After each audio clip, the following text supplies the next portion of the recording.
Stock screen, product suppliers. Go to stock functions and stock manager. I'll just press search, look at the top example there. If you click on the tab here that says suppliers, you can control where you can buy the product from. You can have as many different suppliers as you want for each product. Okay, so if we set this first one up, let's click on that. We have a choice of two different suppliers here. So I'm going to choose supplier 1. Obviously these would be replaced with correct names of your actual suppliers. So now the computer knows we can buy this product from supplier 1. The next question is case cost. How much is it to buy a case or a pack? Okay, so if we say it costs us £10, and how many come in a case? So we could click that and we could say 24. So that means the unit cost must be 42 pence, and that is automatically calculated for you. It is always best to put the unit costs, the costs in as a case, because it doesn't always divide equally to 2 decimal places, assuming the currency you're using is 2 decimal places. For larger companies, you may have a larger case size. These are called ounces. So this could be how many comes in a pallet. So you could buy in a case. You could also buy in a pallet. So you could say 144 is for an ouser, for example. The next one, supplier code, quite straightforward. What is the code this supplier uses when you're reordering? So again, that could be anything, ABC 1, 2, 3.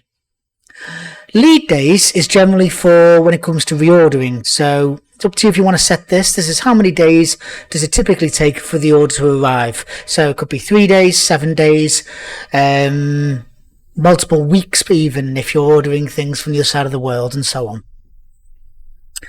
Discount percentage is for reference only, doesn't do anything. It's simply to say what percentage do you get for this product from this supplier. But you always want to put in the actual final price here. Otherwise, you may struggle to compare it against other suppliers to see, are you getting it cheaper from this supplier or this supplier, and so on. Also, again, for reference, both the next two, additional charges and delivery charge. Additional charges means what extra price did you have to pay on top for whatever reason to get this product. Delivery charge is what charge is it that's incorporated. So even if you have a static charge for an entire order, you could still put in the rough average of what the delivery charge is on top of that. This generally applies to very, very large items that have to come on large vehicles to arrive. Primary supplier, as again, you can have as many suppliers as you want per product, but one of them has to be the primary supplier. Now, doesn't necessarily mean it will always order from that supplier. It just means that any reports that are shown, anything like that, this and a supplier is to be shown, this is the supplier it will use. Okay?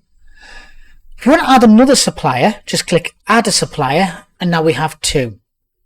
Notice that the second supplier is not the primary. You just click it here and then it becomes the primary. Click it again and it goes back. So we could click on here and say supplier 2, and this costs $9.99. Also comes in a pack of 24, maybe another outer of 144. Supplier code could be obviously different because it's a different supplier, and so on.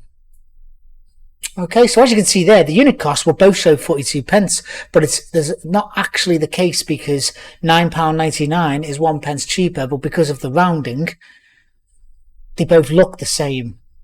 Now you can present costs to 4 decimal places in the software settings if you want to, but by default it will show it to whatever the currency generally is. So in pounds, dollars, euros, they're typically to 2 decimal places. So that's how many decimal places you'll generally see. But if you'd like to see it to 4 decimal places, just turn that on in the setting. All right. So as you can see now, primary supplier name is supplier 1, with all the details showing of the primary supplier. You can never have a column showing the second or third supplier. There's no such thing. There's only the primary supplier or non-primary suppliers. This that supplier tab there is also available in edit product and under suppliers here as well.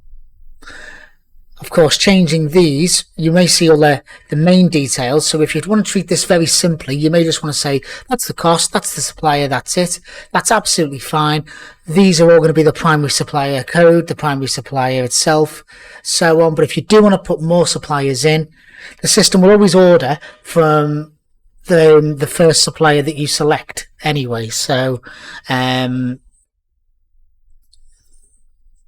it's up to you what you want to use it for in terms of the reordering, what method you wish to use. But generally, if you're choosing, say in this case, supplier 1 to reorder, it will order from supplier 1 if it's below its minimums and maximums. That's generally most you have to worry about in terms of product suppliers actually setting them up. There are some supplier tools up here. So if you select multiple items, you can bulk add a supplier to those products. You can say make primary supplier selected. So if a particular supplier has fallen out of favor with yourselves, then just click on that.